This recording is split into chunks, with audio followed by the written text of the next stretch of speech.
gas has, oh yeah, there we go. 89 Oldsmobile.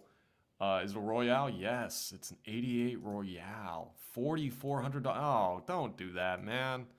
Don't do that with the price. Come on, man. That's let's be real. I'm all about it. I'm all for it, but we can't be we can't be expecting to get a fortune out of it. So this is your Royale. These were actually really good cars. Everyone hated them. Everyone hated them. Like everybody hated every American car at this time, and it's a combination of two things. It's yeah, the quality was not great. The quality was actually pretty good for a couple of reasons. These way outperformed the typical American car in '89 for quality for a couple of reasons. The build quality is surprisingly good. Like the quality, the way the interior and the body's built and everything, it's surprisingly good. And number two, you had 3800 V6, really reliable engine mechanically. So like mechanically and build quality wise, these are pretty good.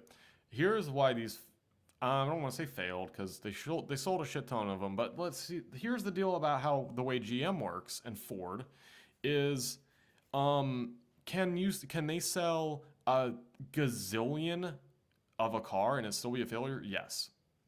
Yeah, because they sell them all at a loss. GM, how GM works, for GM a car to be a failure, it doesn't have to be, oh no, they only sold 10 of them. Oh no, anytime GM makes a car, they will sell 57 million and 15 of them. It's only a matter of, do they sell them at a profit or do they not sell them at a profit? And this car, like with anything GM did in the 80s and 90s, they made a boatload of them because GM made that decision way high up, and they always did that.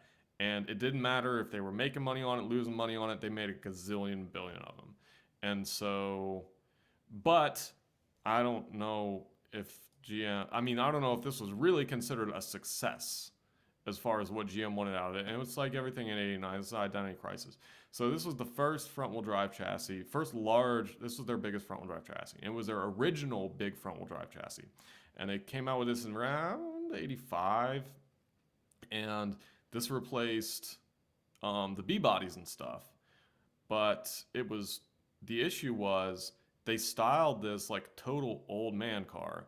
So like, because they were trying to convince everybody who bought B bodies and other full size GM cars, oh, it's just like the olden days, we promise.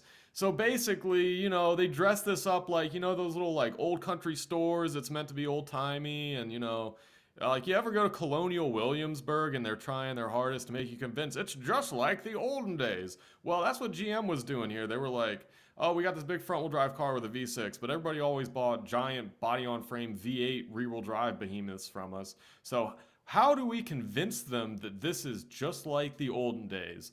I got it. We'll make it look like a motherfucking antique right off the bat. So they just like, I mean, I think this car was fucking sponsored by Werther's Original. I mean, when they came out with this car, they had the genius strategy of let's make it seem as outdated as humanly possible the instant it hits the streets, and it worked like a charm.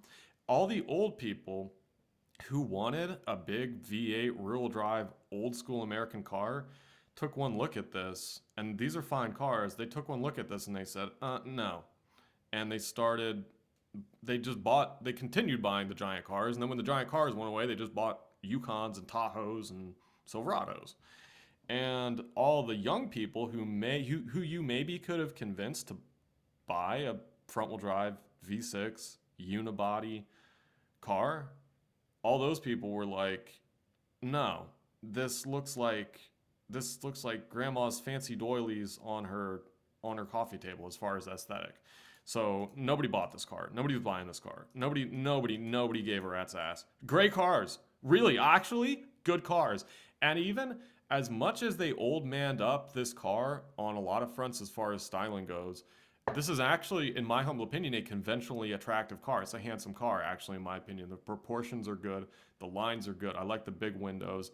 It's just a touch too angular. It should have been softened up just a bit. But take a look at this car, especially from this angle right here. This looks just like, I mean, It looks like a Volvo 740. You know who was driving Volvo 740s in 1980? What is this? 89? You know who was driving Volvo 740s in 89? Bunch of virtue signaling, you know, overeducated liberals at the time.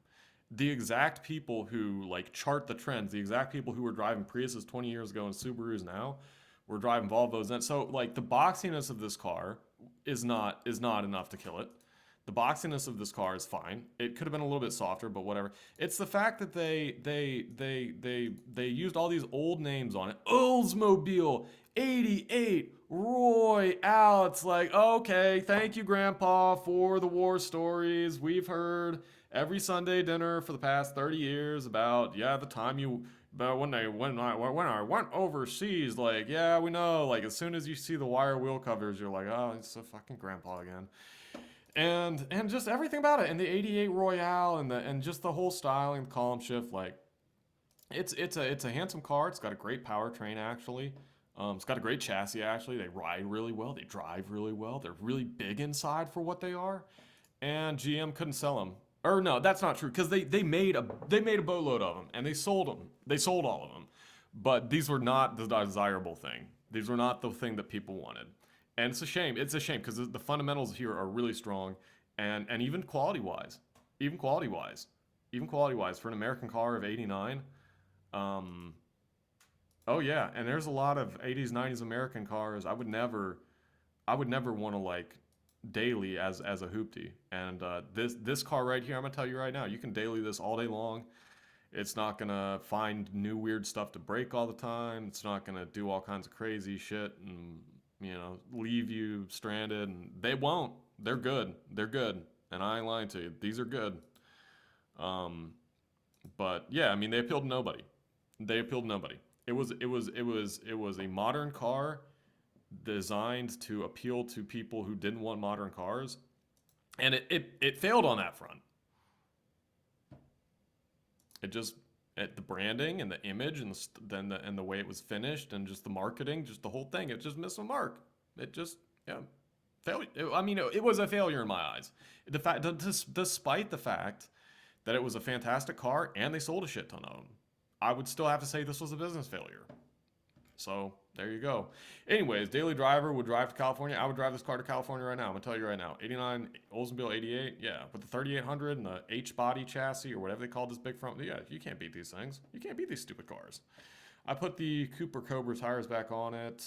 Back on it. Like, yeah, like I'm following the saga. Boss, awesome. Okay. Great car, enjoy. Needs nothing but a paint job. Total engine and interior detail flawless. Runs like champ. 3800. This ain't your Camry or your mama's Tesla. This is riding in pure luxury.